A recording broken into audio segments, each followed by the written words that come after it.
तुमच्या सगळ्यांच्या कमेंटमुळे आणि Instagramवर आलेल्या खूप साऱ्या डीएममुळे मी आज तुमच्याशी माझी डायबिटीजची जर्नी शेअर करणार आहे. चला तर मग सुरुवात करूया.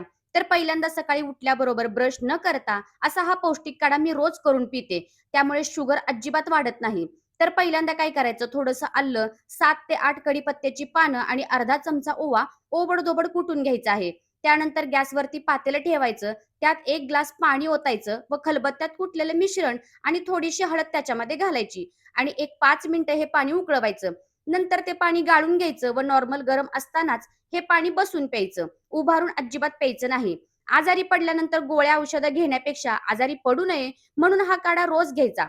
ज्यांना डायबिटीज आहे त्यांनी रोज 1 ग्लास काढा प्यायचा आणि ज्यांना डायबिटीज नाही त्यांनी आठवड्यातून 3 वेळा प्यायचा. पण ज्यांना पित्ताचा त्रास आहे आणि ज्या बायका गरोदर आहेत त्यांनी मात्र हा काढा अजिबात प्यायचा नाही.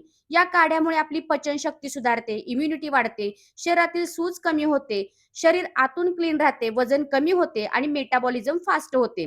तर असा हा गुणकारी काढा रोज सकाळी घ्यायचा.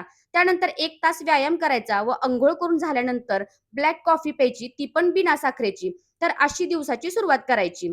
सुरुवातीला थोडंसं जड जाईल, पण एकदा का शरीराला त्या गोष्टींची सवय झाली, की सगळं सोपं वाटतं. म्हणूनच स्वतःच्या शरीराला जपायचं आहे, तर एवढा प्रयत्न तर करायलाच पाहिजे ना. तर कसा वाटला आजचा व्हिडिओ मला कमेंटमध्ये नक्की सांगा. व्हिडिओ आवडला तर लाईक, शेअर आणि सबस्क्राईब करायला अजिबात विसरू नका.